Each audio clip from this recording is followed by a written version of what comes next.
মুসলমান বন্ধু রে, এইবার যুবকটা আবারও ডাক দিয়ে বলল, ওমর ভাই না গো ওমর ভাই না, আমি আপনার কাছে বলতে পারবো না, কিন্তু আপনার কাছে আমার একটা অনুরোধ। বলে কি অনুরোধ? বলে অনুরোধটা হইল আপনি কি আমাকে নবীজির দরবারে নিয়ে যেতে পারবেন কিনা? নবীজির দরবারে যদি নিয়ে যান, আমি আমার মনের দুঃখগুলা, আমি আমার মনের কষ্টগুলা আমার নবী রাহমাতুল্লিল আলামিন বিশ্ব নবী মুহাম্মদুর রাসূলুল্লাহ সাল্লাল্লাহু আলাইহি ওয়াসাল্লামের কাছে আমার মনের দুঃখগুলা, আমার মনের কষ্টগুলো, আমার কান্নাকাটির করার কারণটা আমি খুলে খুলে বলবো। আমার মনে হয় আমার দুঃখগুলা শোনার পর রাহমাতুল্লিল আলামিন নবী আমার একটা সমাধান কইরা দিব, আমার একটা ফয়সালা কইরা দিব। আরে বন্ধুরে, এইবার হযরত ওমর রাদিয়াল্লাহু তাআলা আনহু ডাক দিয়ে বলল, যুবক তোমাকে আমি নবীজির দরবারে নিয়ে যাব, কিন্তু একটা শর্ত আছে। বলে কি শর্ত? বলে শর্তটা হইল আমার নবীর সামনে যাইয়া কোনো রকম কোনো বেয়াদবিমূলক কোনো কথা বলতে পারবা না, এমন কোনো আচরণ করবা না যে আচরণের কারণে আমার নবী দিলের মধ্যে কষ্ট পায়, আমার নবী দিলের মধ্যে আঘাত পায়। এরে যুবক, তাহলে তুমি নম্রভদ্র থাকতে হবে, নবীর সামনে যাইয়া সংযত থাকতে হবে, কোন রকম কোনো উশৃঙ্খলতা কিন্তু করা যাবে না। এরে বন্ধু, এইবার বিশ্বনবী জনাবে মুহাম্মদুর রাসূলুল্লাহ সাল্লাল্লাহু আলাইহি ওয়াসাল্লামের প্রিয় সাহাবী এই হযরত ওমর রাদিয়াল্লাহু তাআলা আনহু এই শর্ত দেওয়ার পর যুবকটা ডাক দিয়ে বলল, ওমর ভাই আপনার শর্ত আমি মাইনা নিলাম, কোনো সমস্যা নাই, এইবার আপনি আমাকে নবীজির দরবারে নিয়ে যান। আরে বন্ধু, লম্বা কথা সংক্ষেপ করে দিলাম। এবার হযরত ওমর রাদিয়াল্লাহু তাআলা আনহু যুবকটাকে নিয়ে বিশ্ব নবীর দরবারে রওনা হয়ে গেল। হাঁটি হাঁটি পা পা করে রওনা হয়ে গেল, নবীজির দরবার পর্যন্ত পৌঁছে গেল। জোরে বলেন না আল্লাহু আকবার, আর একটু আওয়াজ দিয়ে বলেন না আল্লাহু আকবার। আমার ভাইরা রে, নবীজির দরবারে পৌঁছার পর হযরত ওমর রাদিয়াল্লাহু তাআলা আনহু নবীজির ঘরের ভিতরে যাইয়া যুবকটাকে বাহিরে দাঁড় করাইয়া নবীজির হুজরা মুবারকের মধ্যে ঢুকলো। সালাম বিনিময় করার পর হযরত ওমর নবীজির সামনে দাঁড়ায় গেল। বিশ্ব নবী ডাকতে বলল, ওমর রে, তোমাকে কোনোদিন কান্নাকাটি করতে দেখি নাই।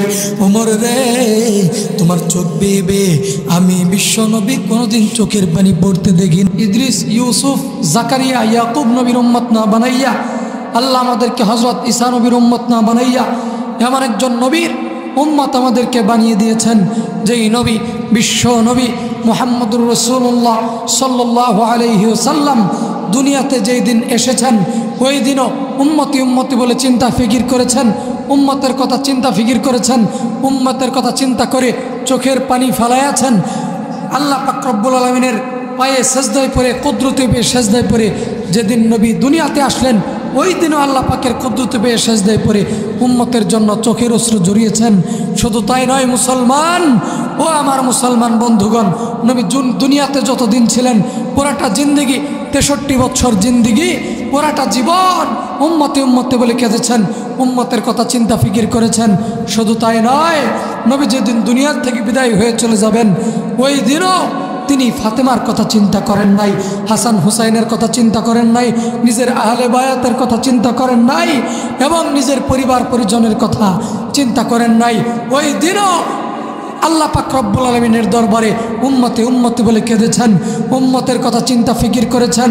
শুধু তাই নয়, কাল কিয়ামতের ময়দানে অর্ধ হাত উপরে যখন সূর্য চলে আসবে, সূর্য যখন সোজা পিঠ দিয়ে তাপ দিতে থাকবে, সেই প্রখর তাপে অনেক গুনাহগার নাফরমান বান্দাদের মাথার মগজগুলো টাস টাস করে ছিঁড়তে থাকবে, গলতে থাকবে, কেউ আবার রক্তপুজের নদীতে সাঁতার কাটতে থাকবে। সেই কিয়ামতের কঠিন ময়দানে, ময়দানে মাহশরে মানুষগুলো যখন এই অবস্থায় দিশেহারা হয়ে, নিরুপায় হয়ে আদম নবীর কাছে গিয়ে বলবে, হে আদম নবী, হে আমাদের পিতা, হে দুনিয়ার প্রথম নবী, আপনি আমাদের ব্যাপারে আল্লাহর কাছে সুপারিশ করুন। আদম নবী বলবে, ইয়া নাফসি। মানুষগুলো যখন দিশেহারা হয়ে হযরত নূহ নবীর কাছে আসবে, নূহ নবীও একই কথা বলবে, ইয়া নাফসি। ইব্রাহিম নবী বলবে, ইয়া নাফসি। মুসা নবী বলবে, ইয়া নাফসি। ইদ্রিস নবী বলবে, ইয়া নাফসি। ইউসুফ নবী বলবে, ইয়া নাফসি। জাকারিয়া নবী বলবে, ইয়া নাফসি। ইয়াকুব নবী বলবে, ইয়া নাফসি। ঈসা নবী বলবে, ইয়া নাফসি। ও মুসলমান বন্ধুগণ, ওই কিয়ামতের কঠিন ময়দানে একজন মাত্র দরদী, একজন মাত্র নবী, যিনি উম্মতের কথা চিন্তা করবেন, আল্লাহ পাক রব্বুল আলামিনের কুদরত পেয়ে সিজদায় পড়া ডাক দিয়ে বলবেন, আল্লাহ আপনি আমার উম্মতকে মাফ করে দেন। জোরে বলেন না সুবহানাল্লাহ। আর একটু আওয়াজ দিয়ে বলেন না সুবহানাল্লাহ। এমন নবীর উম্মত হয়ে আমরা খুশি না বেজার? তো যেরকম খুশি না বেজার? কে কে বেজার একটু হাত তুলে দেখান। বেজার আপনি? আমি বলছি কেডা কেডা বেজার হাত তুলে লেস, তার মানে বুঝে নাই কথা কোন ঠিক কিনা? আর একটু যেরকম কথা ঠিক কিনা? কে বাচ্চারা কেউ কথা বলবো না, স্টপ। এক নতুন জামাই নতুন বিয়ে করছে, বিয়ে করার পরের দিন বা 2 দিন পরে 3 দিন পরে শ্বশুর বাড়িতে মাছ, গোশত, মাংস বিভিন্ন বাজার সদাই করে নিয়ে শ্বশুর বাড়িতে গেছে। এবার যাওয়ার পরে শাশুড়ি আম্মা সুন্দর করে মুরগির মাংস, গরুর মাংস, মাছ, মাছের মাথা এগুলা সুন্দর করে মজা করে রান্না বান্না করে জামাই বাবাজিরে খাইতে দিস। খাবার দাবার সামনে দিয়া এইবার শাশুড়ি আম্মা একটু কান্দা কান্দা সুরে বলতেছে, আম্মা, শাশুড়ি আম্মা বলতেছে, জামাই বাবাজি, আমার মেয়েটারে অনেক মায়া মহব্বত করে আদর যত্ন করে ভালোবাসা অনেক মহব্বত করে লালন পালন করে বড় করছি বাবাজি। জীবনে কোনোদিন ধমক দেয় নাই, মারি নাই, থাপ্পড় দেয় নাই। বাজান গো, তোমার কাছে তোমার হাতে তুলে দিছি মেয়েটা, জীবনে কোনোদিন আমার মেয়েটারে মাইরো না বাবা। এবার শাশুড়ি যখন এইভাবে মায়া কান্না কান্না করে করে বলতেছে, এই বুকা জামাই ডাক দিয়ে বলতেছে, শাশুড়ি আম্মা আপনি কান্দুন না, যে আপনার মেয়ে যে কথা আমার মেয়ে তো একই কথা, আপনার মেয়ে যে কথা আমার মেয়ে একই কথা। তাহলে জামাই কি বুঝছে শাশুড়ি কি বুঝাইতে চাইছে? যেরকম বুঝছে, বোঝা নাই তো। আমি কইছি কেড়ে কেড়ে নবীর উম্মত থেকে বেজার, অনেকে হাত তুলে এসেছে, তার মানে আমরা না বুঝে হাত তুলছি। জোরে বলেন কথা ঠিক কিনা? একটু আওয়াজ দিয়ে বলেন না কথা ঠিক কিনা? তাহলে মানুষ বলতেই ভুল হতেই পারে, স্বাভাবিক, মানুষ ভুলের ঊর্ধ্বে না, কথা কোন ঠিক কিনা? ভুল তো আর গরু ছাগলেরও না, মানুষেরও হয়, কথা কোন ঠিক কিনা? তো প্রিয় মোহতারাম হাজরিন, আমাদেরকে দুনিয়াতে আল্লাহ পাক পাঠাইছে। আল্লাহ পাক কোরআনের মধ্যে বলছেন, ওমা খলাকতুল জিন্না ওয়াল ইনসা ইল্লা লিয়াবুদুন। ও বান্দা, মানুষ এবং জিন তোমাদেরকে আমি আল্লাহ দুনিয়াতে পাঠাইলাম একমাত্র আমি আল্লাহর ইবাদত বন্দেগী করার জন্য, আমি আল্লাহর আনুগত্য স্বীকার করার জন্য। জোরে বলেন কথা ঠিক কিনা? আমাদেরকে আল্লাহ তাআলা কিসের জন্য দুনিয়াতে পাঠাইছেন? জোরে কোন কিসের জন্য? ইবাদত বন্দেগী করার জন্য। কার?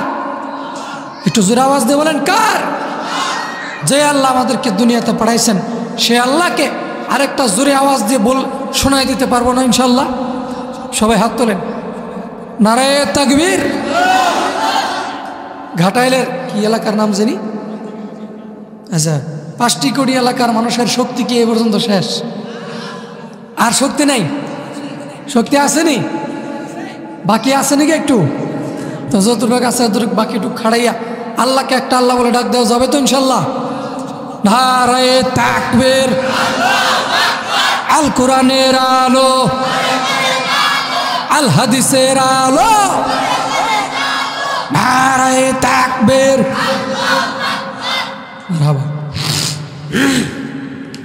তাহলে আল্লাহ আমাদেরকে কিসের জন্য পাঠাইছে দুনিয়াতে? আল্লাহর ইবাদত বন্দেগী করার জন্য।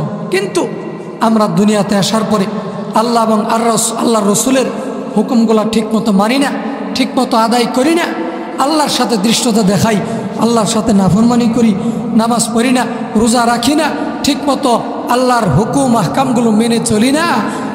রসুলের সুন্নত মোতাবেক জীবন চালাই না, রসুলের আদর্শ নিজের জীবনে গঠন করি না, এভাবে করতে করতে সারাটা জিন্দেগি অপরাধ করছি, নাফরমানি করছি, গুনাহ করছি। জোরে বলেন করছি কি করি নাই? জোরে বলেন করছি কি করি নাই? করছি। এরকম কি কেউ আছেন যে আমার জীবনে কোনো গুনাহ নাই, কোনো পাপ নাই? কেউ আছেন এরকম?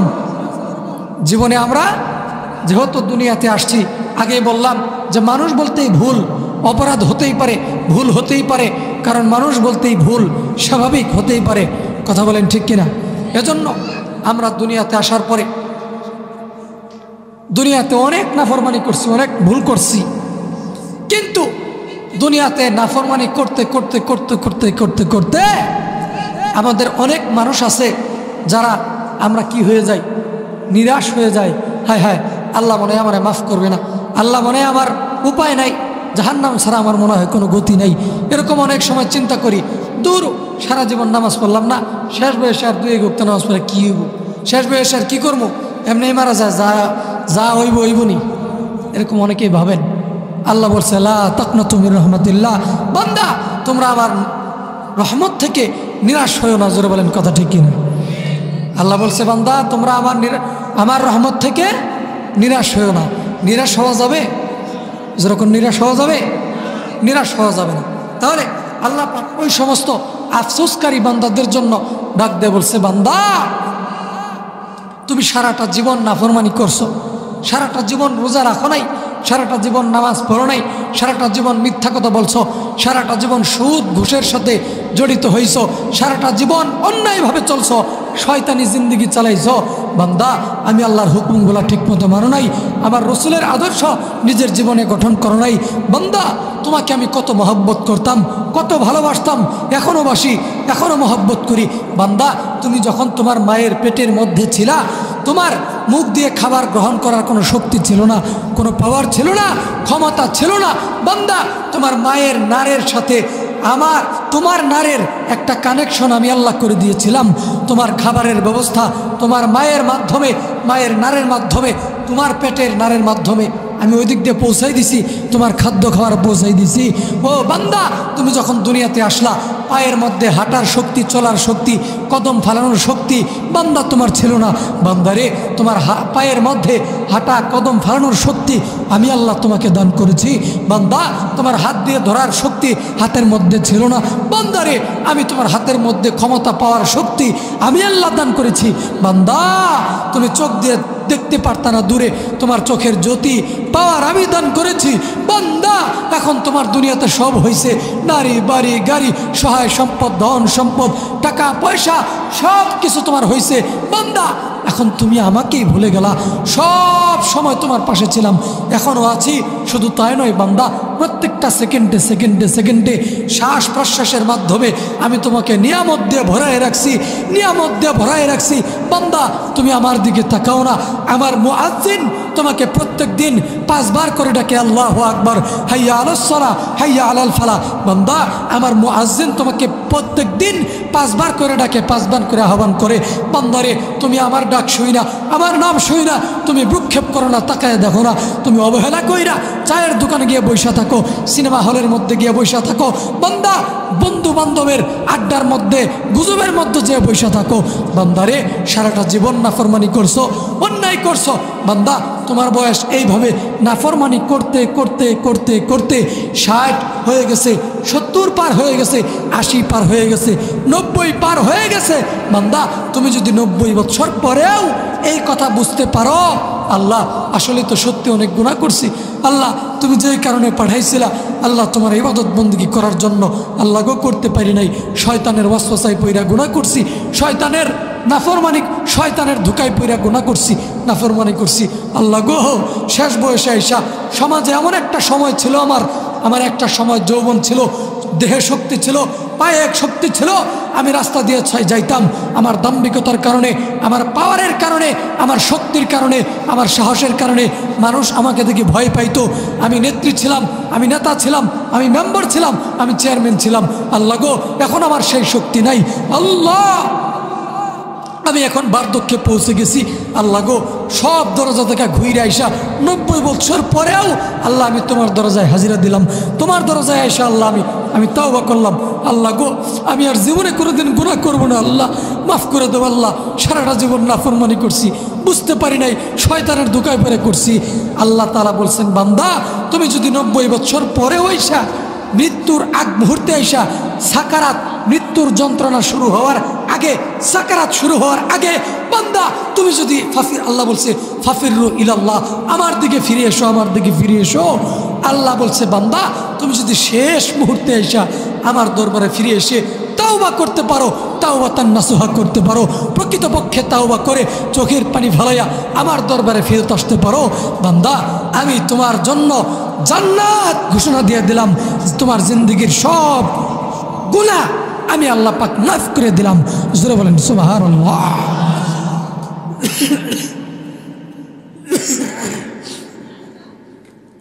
আমি সেই আয়াতটি আপনাদের সম্মুখে তেলাওয়াত করেছি। আল্লাহ পাক বলছেন, ইয়া আইয়ুহাল্লাযীনা আমানু তুবু ইলাল্লাহি তাওবাতান নাসুহা। জোরে বলেন সুবহানাল্লাহ। আল্লাহ বলছে, বান্দা তুমি যদি খাঁটি দিলে তাওবা করতে পারো, প্রকৃতপক্ষে তাওবা যদি করতে পারো, বান্দা রে আমি আল্লাহ তোমাদের তাওবাকারী ব্যক্তিদের জন্য 2টা পুরস্কার ঘোষণা করলাম। জোরে বলেন সুবহানাল্লাহ। তাওবাকারী ব্যক্তিদের জন্য আল্লাহ পাক কয়টা পুরস্কার ঘোষণা করেছেন? মুরব্বী বাবারা একটু জোরে বলেন, কয়টা? 2টা পুরস্কার। আল্লাহ বলছে, বান্দা ইয়া আইয়ুহাল্লাযীনা আমানু তুবু ইলাল্লাহি তাওবাতান নাসুহা, বান্দারে তুমি যদি খাঁটি দিলে তাওবা করতে পারো, প্রকৃতপক্ষে তাওবা করতে পারো, আমার দরবারে ফিরত আসতে পারো, বান্দা তাহলে 2টা পুরস্কার তোমার ঘোষণা। 1 নাম্বার পুরস্কার হইল আসা রব্বুকুম আইয়ুকাফিরু আনকুম সাইয়্যাতিকুম। 1 নাম্বার পুরস্কার তোমার জিন্দেগির সব গুনাহ আমি আল্লাহ মাফ করে দেব। জোরে বলেন সুবহানাল্লাহ। 2 নাম্বার পুরস্কার ওয়ায়ুদখিলাকুম জান্নাতিন তাজরি মিন তাহতিহাল আনহার। আল্লাহ বলছে তোমার 2 নাম্বার পুরস্কার হইল যে এমন একটা জান্নাত আমি তোমাকে দিয়ে দিব, এমন একটা জান্নাতের মধ্যে তোমাদেরকে প্রবেশ করাই দিব যে এই জান্নাতের নিচে তলদেশে কলকল কলকল করে ঝর্ণা প্রবাহিত থাকবে। সেই ঝর্ণার মধ্যে মধুর নহর থাকবে, পানির নহর থাকবে, দুধের নহর থাকবে। জোরে বলেন না সুবহানাল্লাহ। আরেকটু জোরে কোন সুবহানাল্লাহ। তাহলে আল্লাহ পাক তাওবাকারী ব্যক্তিদের জন্য কয়টা পুরস্কার ঘোষণা করেছেন? 2টা। 1 নাম্বার পুরস্কার গুনাহ মাফ করে দিবে, 2 নাম্বার পুরস্কার জান্নাত দিয়া ধন্য করে দিবে আমাদেরকে। জোরে বলেন না সুবহানাল্লাহ। তাহলে আমরা কি চাই আল্লাহ আমাদের গুনাহ মাফ করে দেখ? আমরা কি চাই আল্লাহ আমাদেরকে জান্নাতের সার্টিফিকেট দিয়ে দেখ? চাই তো ইনশাল্লাহ সবাই। তাহলে আমরা যদি আমাদের গুনাহ মাফ করতে চাই এবং আমরা জান্নাত চাই, তাহলে সর্বপ্রথম কি করতে হবে?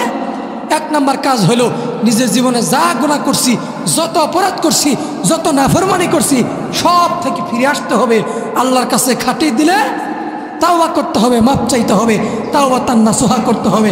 জোরে বলেন কথা ঠিক না বেঠি? তো তাওবাতান নাসুহা আমাদের করার দরকার আছে না নাই? একটু জোরে কোন আছে না নাই? আমার ভাইরা, আমার বন্ধুগণ, এ মুসলমান বন্ধুরে,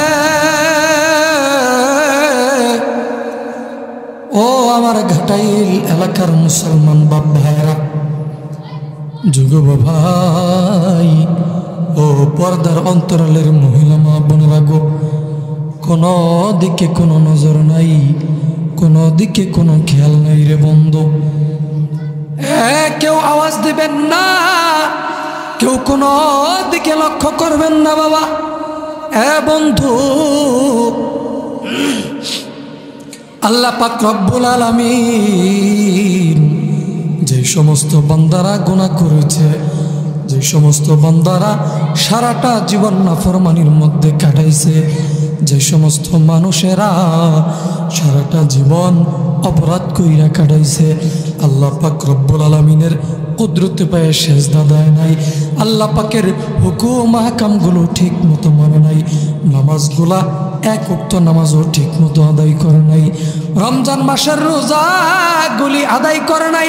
রে বন্ধু রে, সারাটা জীবন নাফরমানি করেছে, সারাটা জীবন অন্যায় করেছে, তাদের জন্য আল্লাহ পাক রব্বুল আলামিন পবিত্র কোরআনের মধ্যে সুসংবাদ দিয়ে ডাক দিয়ে বললেন, ইয়া আইয়ুহাল্লাযীনা আমানু তুবু ইলাল্লাহি তাওবাতান নাসুহা। জোরে বলেন আল্লাহু আকবার। আবার ভাইরা, আবার বন্ধুরে, মুসলমান বন্ধুরে, ঘাটাইলের মুসলমান বাবারা, কোনো দিকে কোনো নজর নাই রে বন্ধু, কোনো দিকে কোনো খেয়াল নাই রে বন্ধু। আল্লাহ পাক রব্বুল আলামিন আপনাদেরকে ডাক দিয়ে বলছেন, বান্দারা তোমরা সারাটা জীবন নাফরমানি করেছ, সারাটা জীবন অন্যায় করেছ। রে বান্দারা, শেষ বয়সে আইসা মৃত্যুর আগ মুহূর্তে হইলেও তোমরা আমার দরবারে যদি ফিরত এসে তাওবাতান নাসুহা করতে পারো, আমি আল্লাহ পাক রব্বুল আলামিন তোমাদের জিন্দেগির সব গুনাহগুলি মাফ করে দেব, জান্নাত দিয়া ধন্য করে দেব। চিৎকার দিয়ে বলেন না সুবহানাল্লাহ। আর একটু আওয়াজ দিয়ে বলেন না সুবহানাল্লাহ। আমার ভাইরা রে, পর্দার অন্তরালের মহিলা মা বোনেরা গো, আপনারাও খুব মনোযোগ দিয়ে শুনবেন গো আমার যুবক ভাইরা, ও মুরব্বী বাবারা, সাদা দাড়িওয়ালা মুরব্বী বাবারা, যুবক ভাই খুব মনোযোগ দিয়ে শুনবেন, খুব নজর কইরা দেখবেন বন্ধু। রে বন্ধুরে, আপনারা এখন বলতে পারবেন, হুজুর আমরা জীবনে অনেক নাফরমানি করেছি, অনেক অন্যায় আমরা করেছি, অনেক গুনাহ আমরা করেছি। হুজুর গো, আমাদের তো মনে হয় কাল কিয়ামতের ময়দানে আল্লাহ পাক আমাদেরকে জাহান্নামে দিয়ে দেবে, জাহান্নাম ছাড়া আমাদের কোনো উপায় নাই। সারাটা জীবন আল্লাহর ইবাদত ঠিক মতো করতে পারি নাই, বন্দেগী ঠিক মতো করতে পারি নাই। আরে বন্ধুরে, এখন আপনারা বলতে পারবেন, হুজুর আমরা তো খাটিয়ে দিলে তাওবা করতে চাই। ও হুজুর, এখন কোন পদ্ধতিতে তাওবা করলে আল্লাহ পাক গুনাহ মাফ করে দিবে? কোন পদ্ধতিতে তাওবা করলে আল্লাহ পাক রব্বুল আলামিন জান্নাতের সার্টিফিকেট দিয়ে দিবে, জান্নাতের টিকিট দান কইরা দিবে? আরে বন্ধুরে, আবার আল্লাহ পাক রব্বুল আলামিন এই জান্নাত কোন তাওবা করলে পাওয়া যাবে, কোন তাওবা করলে, কোন পদ্ধতিতে তাওবা করলে আল্লাহ পাক গুনাহ মাফ কইরা দিবে রে বন্ধু, সেই একটা পদ্ধতি আপনাদেরকে দেখাই দেব, একটা উদাহরণ আপনাদেরকে দিয়ে দিচ্ছি। আরে বাবাজি, আল্লাহর নবী, বিশ্ব নবী মুহাম্মদুর রাসূলুল্লাহ সাল্লাল্লাহু আলাইহি ওয়াসাল্লামের একজন প্রিয় সাহাবী, সাহাবীর নাম হইল হযরত উমর ইবনুল খাত্তাব রাদিয়াল্লাহু তাআলা আনহু। এই হযরত উমর ইবনুল খাত্তাব রাদিয়াল্লাহু তাআলা আনহু একদিন সকালবেলা তার বাড়ি থেকে বের হয়েছে, বিশ্ব নবীর দরবারে যাবে। হযরত উমর সকালবেলা বাড়ি থেকে বের হয়েছে, নবীজির দরবারে যাবে। নবীজির দরবারে যাওয়ার জন্য হযরত উমর বাড়ি থেকে সকালবেলায় বের হয়ে গেছে। রে বন্ধু, বের হওয়ার পর রাস্তার মাঝামাঝি পর্যন্ত যখন গেছে, রাস্তার মাঝামাঝি পর্যন্ত যাওয়ার পরে হযরত উমর লক্ষ্য করে দেখলো একজন কম বয়সের একটা যুবক রাস্তার পাশে হাউমাউ কইরা কান্নাকাটি করে, চোখের পানি ফালায় ফালায় কান্নাকাটি করে, রাস্তার মধ্যে গড়াগড়ি কইরা কান্নাকাটি করে। বাজান রে, ঘাটাইলের মুসলমান বন্ধুরে, কোনো দিকে কোনো নজর নাই রে বাবা। এবার হযরত উমর রাদিয়াল্লাহু তাআলা আনহু যখন নজর কইরা দেখলো একজন কম বয়সের একজন যুবক, সুন্দর চেহারাওয়ালা একজন যুবক রাস্তার পাশে হাউমাউ করে কান্নাকাটি করে। ওই যুবকটার কাছে গেল। হযরত ওমর যুবকটার পাশে দাঁড়াইয়া ডাকতে বলল, যুবকেরে তোমার কি সমস্যা বলো না, কি জন্য কান্নাকাটি করো, কি হয়েছে জলদি বলো না, তুমি কোন কারণে কান্নাকাটি করো, কান্নাকাটি করার কারণটা আমি ওমরের কাছে খুলে খুলে বলো না। এইবার বন্ধু যুবকটা এবার কোনো কথা বলে না, শুধু ফুফায় ফুফায় কান্দে, শুধু চোখের পানি ফেলায় ফেলায় কান্দে। আরে বন্ধুরে এইবার হযরত ওমর এই যুবকটার অবস্থা দেখিয়ে, যুবকটার কান্নাকাটি দেখিয়ে হযরত ওমর রাদিয়াল্লাহু তাআলা আনহু তিনি তার শক্ত দিল শক্ত রাখতে পারে নাই, কঠিন দিলটা নরম হইয়া গেছে। হযরত ওমর চোখের পানি ছেড়ে দিয়েছে।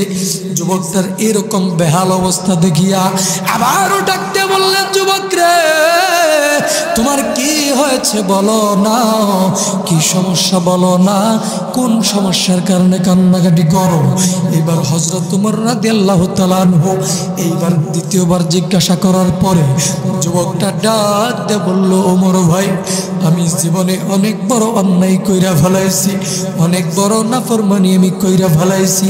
আমার সমস্যার কথা, আমার কান্নাকাটি করার কারণটা আমি আপনার কাছে বলতে পারবো না। আপনার কাছে বললে আমার কোনো লাভ হবে না, আপনার কাছে বললে আমার কোনো উপকার হবে না। আরে বন্ধুরা এইবার হযরত ওমর ডাক দিয়ে বলল, যুবক রে তুমি বলো বলো বলো দেখি আমি কোনো সমাধান করতে পারি কিনা।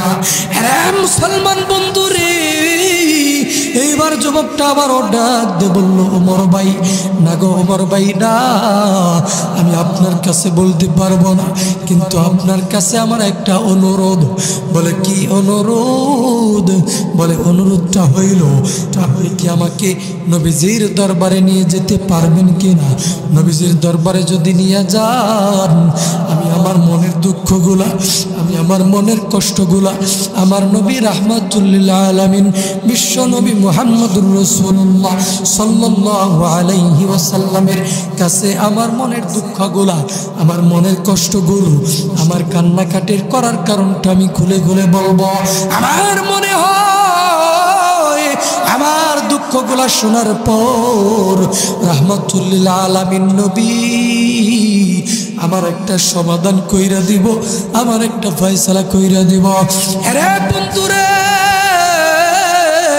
এইবার হযরত ওমর রাদিয়াল্লাহু তাআলা আনহু ডাক দিয়ে বলল, যুবক তোমাকে আমি নবীজির দরবারে নিয়ে যাব, কিন্তু একটা শর্ত আছে। বলে কি শর্ত? বলে শর্তটা হইল আমার নবীর সামনে যাইয়া কোনো রকম কোনো বেয়াদবিমূলক কোনো কথা বলতে পারবা না, এমন কোনো আচরণ করবা না যে আচরণের কারণে আমার নবী দিলের মধ্যে কষ্ট পায়, আমার নবী দিলের মধ্যে আঘাত পায়। এরে যুবক তাহলে তুমি নম্রভদ্র থাকতে হবে, নবীর সামনে যাইয়া সংযত থাকতে হবে, কোন রকম কোনো উশৃঙ্খলতা কিন্তু করা যাবে না। এরে বন্ধু এইবার বিশ্বনবী জনাবে মুহাম্মদুর রাসূলুল্লাহ সাল্লাল্লাহু আলাইহি ওয়াসাল্লামের প্রিয় সাহাবী এই হযরত ওমর রাদিয়াল্লাহু তাআলা আনহু এই শর্ত দেওয়ার পর যুবকটা ডাক দিয়ে বলল, ওমর ভাই আপনার শর্ত আমি মাইনা নিলাম, কোনো সমস্যা নাই, এইবার আপনি আমাকে নবীজির দরবারে নিয়ে যান। আরে বন্ধু লম্বা কথা সংক্ষেপ করে দিলাম। এবার হযরত ওমর রাদিয়াল্লাহু তাআলা আনহু যুবকটাকে নিয়ে বিশ্ব নবীর দরবারে রওনা হয়ে গেল, হাঁটি হাঁটি পা পা করে রওনা হয়ে গেল, নবীজির দরবার পর্যন্ত পৌঁছে গেল। জোরে বলেন না আল্লাহু আকবার, আর একটু আওয়াজ দিয়ে বলেন না আল্লাহু আকবার। আমার ভাইরা রে নবীজির দরবারে পৌঁছার পর হযরত ওমর রাদিয়াল্লাহু তাআলা আনহু নবীজির ঘরের ভিতরে যাইয়া যুবকটাকে বাহিরে দাঁড় করাইয়া নবীজির হুজরা মুবারকের মধ্যে ঢুকলো। সালাম বিনিময় করার পর হযরত ওমর নবীজির সামনে দাঁড়ায় গেল। বিশ্বনবী ডাকতে বলল, ওমর রে, আমি তোমাকে কোনোদিন কান্নাকাটি করতে দেখি নাই। ওমর রে, তোমার চোখ বেয়ে আমি বিশ্বনবী কোনোদিন চোখের পানি পড়তে দেখি নাই। ওমর, আজকে কেন তোমার চোখ বেয়ে পানি পড়ে? তোমাকে কি কেউ মেরেছে কিনা? তোমাকে কি কেউ গালি দিয়েছে কিনা? নাকি কোনো কাফের মুশরিকরা তোমাকে কিছু মন্দ কথা বলেছে? ও কাফেরদের আতঙ্ক ওমর, তোমার কি হয়েছে? চোখের পানি কেন ছাড়তেছ? হযরত ওমর ডাকতে বলল, নবীজি, ও নবী গো, আমার কান্নাকাটি করার কারণ হইল আমি আজকে সকালবেলা আমার বাড়ি থেকে বের হইলাম আপনার দরবারে আসার জন্য। রাস্তার মাঝামাঝি পর্যন্ত আইসা নজর কইরা দেখলাম একজন কম বয়সের একটা যুবক রাস্তার পাশে হাউমাউ করে কান্নাকাটি করে, মাটির মধ্যে গড়াগড়ি কইরা কান্নাকাটি করে। আমি জিজ্ঞাসা করলাম, যুবকের কি সমস্যা বলো না, কিসের জন্য কান্নাকাটি করো, কোন কারণে কান্নাকাটি করো? যুবকটা আমার কাছে বলল না, আমার কাছে বলবে না, সে আপনার কাছে বলতে চায়, এই জন্য যুবকটাকে আপনার দরবারে নিয়ে আসছি। বিশ্বনবী বলল, ওমর রে, সেই যুবকটা এখন কোথায়? হযরত ওমর ডাক দিয়ে বলল, নবী গো, যুবকটাকে রুমের বাহিরে দাঁড় করাই আসছি, বারান্দার বাহিরে দাঁড় করাই আসছি। এবার হযরত ওমর যুবকটাকে নিয়ে ঘরের ভিতরে ঢুকায় দিল। ঢুকায় দেওয়ার পর এইবার হযরত ঘরের এক পাশে দাঁড়ায় গেল। যুবকটা এবার নবীজির সামনে সংযত হইয়া মাথা নিচের দিকে দিয়া নম্র ভদ্রভাবে বসে রইল। আর ফুফায় ফুফায় কাঁদতেছে, চোখের পানি ফেলায় ফেলায় কাঁদতেছে। বিশ্বনবী ডাকতে বলল, যুবকের কিসের জন্য কান্নাকাটি করো? কি হয়েছে বলো না, কোন সমস্যার কারণে বলো, কি হয়েছে বলো না। এইবার যুবকটা ডাক দিয়ে বলল, নবী গো, আমি জীবনে অনেক বড় অন্যায় কইরা ফেলাইছি, আমি জীবনে অনেক বড় নাফরমানি আমি কইরা ফেলাইছি। নবীজি, আমি যে গুনাহ করেছি আমার মনে হয় আল্লাহ পাক রব্বুল আলামিন কাল কিয়ামতের ময়দানে আমাকে ঘাড় ধাক্কা দিয়ে জাহান্নামে ফেলে দেবে। নবীজি, আমি জাহান্নামের আসামি হয়ে গেছি, এত বড় নিকৃষ্ট গুনাহ আমি করে ফেলেছি। এইবার নবীজি ডাকতে বলল, যুবকের তাহলে তোমার গুনাহ বড় নাকি আল্লাহর কুরসি বড়, নাকি আল্লাহর আরশ বড়, নাকি তোমার গুনাহ বড়? এইবার যুবকটা ডাক দিয়ে বললেন, নবী গো, আমার মনে হয় আল্লাহর আরশ কুরসি লৌহ কলম সব কিছুর চাইতেও আমার গুনাহটা মনে হয় বড় হবে। এরে বন্ধু, এবার নবীজি ডাক দিয়ে বলল, যুবকরে, তোমার গুনাহ কি আল্লাহর জমিনের চাইতেও বড় নাকি? যুবক বলল, হ্যাঁ, আমার মনে হয় আল্লাহর জমিনের চাইতে আমার গুনাহটা বড় হবে। এইবার নবীজি ডাকতে বলল, যুবকের তাহলে আমার কথা তুমি শুইনা রাখো, তোমার গুনাহ যতই বড় হোক না কেন, আমার আল্লাহ পাক রব্বুল আলামিনের দয়া মায়া ক্ষমা তার চাইতে লক্ষ লক্ষ কোটি কোটি কোটি কোটি গুণ বড়। জোরে বলেন না সুবহানাল্লাহ। আল্লাহর দয়া ছোট না বড়? একটু জোরে বলেন, ছোট না বড়? আমার ভাইরা, আমার বন্ধুগণ, এইবার বিশ্বনবী জনাবে মুহাম্মদুর রাসূলুল্লাহ সাল্লাল্লাহু আলাইহি ওয়াসাল্লাম ডাক দেয়া বলল, যুবকের তাহলে এবার বলো তুমি কি গুনাহ করেছো? এইবার যুবকটা ডাক দেয়া বলল, নবী গো, আমি যেই গুনাহ করেছি এই গুনার কথা বলতে আমার লজ্জা লাগে গো নবীজি। নবীজি এইবার ডাক দিয়ে বলল, যুবক রে, হাল কতালতা নাফসা, তুমি কি কোনো মানুষ হত্যা করেছো নাকি?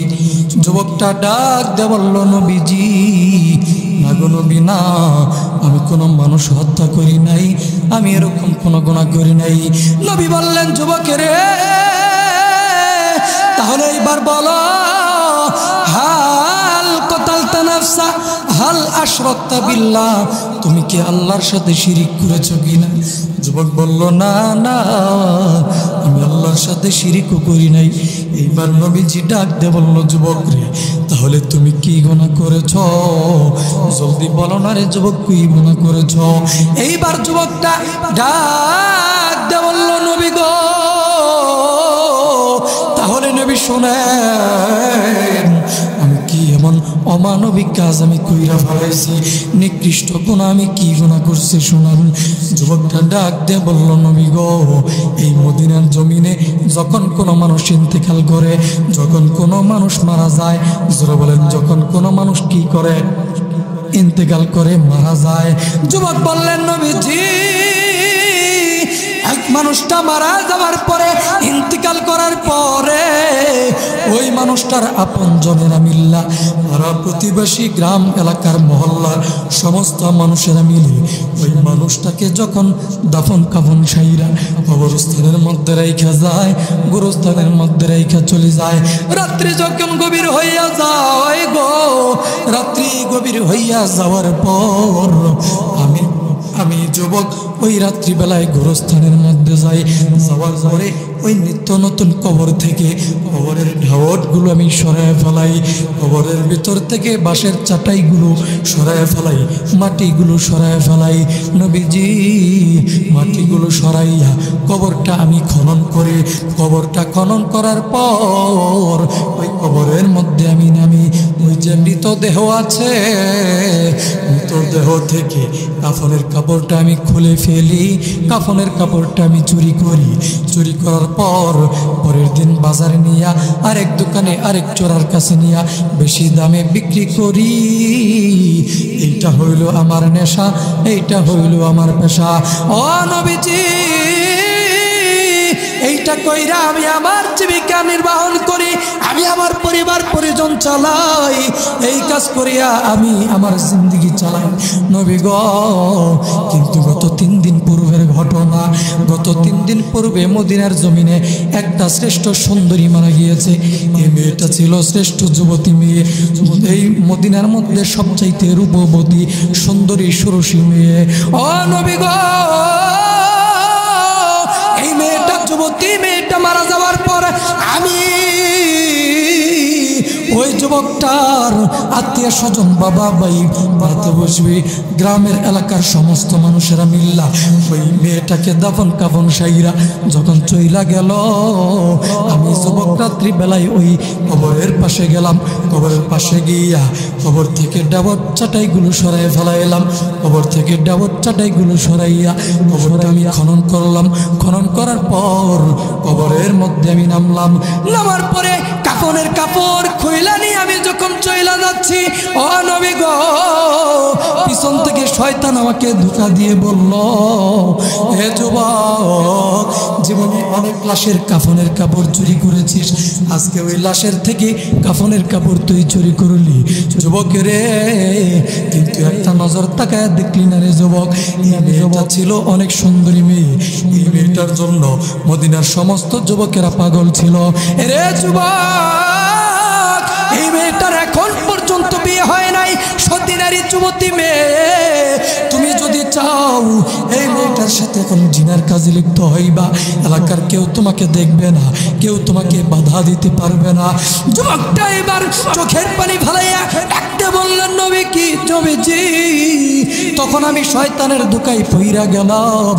শয়তানের ধোঁকায় পইরা আমি মেয়েটার সাথে জিনার কাজে লিপ্ত হইলাম, খারাপ কাজে লিপ্ত হইলাম, গুনার কাজে লিপ্ত হইলাম। ওগো নবীজি, গুনাহ করিয়া অপকর্ম করিয়া আমি যখন কবর থেকে আবারও রওনা হয়ে যাচ্ছি, বাড়ির দিকে রওনা হয়ে যাচ্ছি, ও নবীজি, তখন পিছন থেকে আমার মনে হইল আল্লাহ পাক রব্বুল আলামিন ওই মেয়েটার জবান মনে হয় আল্লাহ খুইলা দিছে। মেয়েলি কণ্ঠ আমাকে ডাক দে বলল, যুবক রে, হে যুবক, তুই কি কইরা দিলি রে যুবক? আমার দেহের মধ্যে কোনো কলঙ্ক ছিল না, আমার দেহের ভিতরে কোনো অপবিত্রতা ছিল না, তুই আমার দেহের মধ্যে কলঙ্ক লাগাই দিলি, আমার দেহের মধ্যে নাপাকি লাগাই দিলি। কাল কিয়ামতের ময়দানে নাপাক অবস্থায় দাঁড়াবার ব্যবস্থা কইরা দিলি। আমি কিন্তু তোকে মাফ করব না, আমি কিন্তু তোকে ক্ষমা করব না, তুই কিন্তু জাহান্নামী হয়ে যাবি। যুবকটা এবার ডাকতে বলল, নবী গো, এখন আপনি বলেন এই গুনাহটা আমার আল্লাহ মাফ করবো কিনা? জোরে জোরে বলেন না আল্লাহু আকবার। এইবার নবীজি এই ঘটনা শোনার পরে চোখের পানি ফেলাই দিছে। নবী ডাকতে বলতেছে, হ্যাঁ হ্যাঁ যুবক, তুমি এত বড় নিকৃষ্ট গুনাহ কেমনে করলা? এই ঘটনা করার সময় তোমাকে দিলে একটু কষ্ট লাগলো না, ভয় লাগলো না? ঠিক আছে, আমি তোমার এই সমস্যার সমাধান এই মুহূর্তে করতে পারবো না, তুমি আমার দরবার থেকে বাইর হয়ে যাও। যুবকটা একটা দৌড় মেরে জঙ্গলে চলে গেছে, উঁচু পাহাড়ের উপর উঠিয়া আল্লাহ পাকের কুদরত পেয়ে সেজদায় পইরা আল্লাহ পাকের কাছে কাঁদতেছে, চোখের পানি ফেলাইতেছে, তাওবা তান্নাসুহা করতেছে। একাধারে 40 দিন পর্যন্ত তাওবা করতেছে, কাঁদতেছে, চোখের পানি ফেলাইতেছে। আল্লাহ পাক 40 দিন পরে 41 দিনের মাথায় এই যুবকটার কান্নাকাটি দেখিয়া, তাওবা দেখিয়া, অবস্থা দেখিয়া আল্লাহ পাকের দয়া ময়া ক্ষমার দরিয়ায় ঢেউ খেলে গেছে। সুবহানাল্লাহ। আল্লাহ পাক জিবরাইলকে ডাক দিয়ে বলতেছে, জিবরাইল যাও আমার নবীর কাছে, আমার বন্ধুর কাছে খবর নিয়ে যাও। নবীজির কাছে জিবরাইল হাজির হয়ে গেছে। নবীজি, এই আসমান জমিনের মালিক কে আপনি? না, আল্লাহ। মানুষের হায়াত মওতের মালিক কে? জোরে বলেন আল্লাহ। তখন নবীজিকে আবার প্রশ্ন করলো, নবী গো, মানুষ যদি গুনাহ করে অপকর্ম করে ওগুলার মালিক, ওগুলা ক্ষমা করার মালিক কে? দায়িত্বকার, অধিকার কে রাখে? তখন বললো, ওগুলা ক্ষমা করার অধিকার আল্লাহর। তখন নবীজি জিবরাইল বললেন, নবীজি তাহলে গত 40 দিন পূর্বে একটা যুবক আসছিল, গুনাহ করিয়া অপকর্ম করিয়া, আপনি তাকে বের করে দিচ্ছেন, তারাই দিচ্ছেন, সমাধান দেন নাই। আল্লাহ আপনাকে দোষ দিচ্ছে না, আমিও আপনাকে দোষ দিচ্ছি না, কিন্তু আপনার দরবার থেকে যুবকটা চলে যাওয়ার পর উঁচু পাহাড়ের উপরে উঠিয়া একাধারে 40 দিন পর্যন্ত চোখের পানি ফেলাইয়া তাওবা তান্নাসুহা করছে, আল্লাহ তাকে মাফ করে দিছে, তার জন্য জান্নাতের সুসংবাদ দিয়া আমি জিবরাইলকে পাঠাই দিছে। জোরে বলেন সুবহানাল্লাহ। আর একটু জোরে বলেন না সুবহানাল্লাহ। তাহলে আমরা কি ওই যুবকটার মতো জীবনে এত বড় গুনাহ করছি? করি নাই। তাহলে যে আল্লাহ ওই যুবকটাকে এত বড় নিকৃষ্ট গুনাহ করার পরে, তাওবা করার পরে, তাওবা তান্নাসুহা করার পরে আল্লাহ পাক মাফ করে দিছে, সে আল্লাহ এখনো আছে না নাই? যেরকম আছে না নাই? তাহলে সবাই হাত তোলেন, জোরে বলেন আল্লাহ। জীবনে যত প্রকার গুনাহ করছি, সব গুনাহ থেকে আজকে তাওবা করলাম, আর জীবনে গুনাহ করব না। আল্লাহ আমাদেরকে মাফ করে দেন এবং এই তাওবার উপরে মরণ পর্যন্ত অটল থাকার তৌফিক দান করে। জোরে বলেন আমিন। আর একটু জোরে বলেন আমিন। আল্লাহ বলছে, ইয়া আইয়ুহাল্লাযীনা আমানু তুবু ইলাল্লাহি তাওবাতান নাসুহা আসা রাব্বুকুম আইয়ুকাফিরা আনকুম সাইয়্যাতিকুম ওয়া ইউদখিলাকুম জান্নাতিন তাজরি মিন তাহতিহাল আনহার। এটা আল্লাহ পাক গুনাহ মাফ করে দিবে তাওবা করলে, এবং আল্লাহ পাক জান্নাত দিয়ে ধন্য করে দিবে। রাসূল বলছে, ক্বালা নবী সাল্লাল্লাহু আলাইহি ওয়াসাল্লাম, আত-তাইবু মিনাজ যামবি কামান লা যামবালা। যে ব্যক্তি গুনাহ থেকে তাওবা করে, তাওবা তান্নাসুহা করে, সেই ব্যক্তি গুনাহ থেকে এমনভাবে মাসুম হয়ে যায়, নিষ্পাপ হয়ে যায়, যে ওই ব্যক্তির জন্য কোনো গুনাহই থাকে না। জোরে বলেন না সুবহানাল্লাহ। সুবহানাল্লাহ। আসসালামু আলাইকুম ওয়া রাহমাতুল্লাহি ওয়া বারাকাতুহু। আলহামদুলিল্লাহ।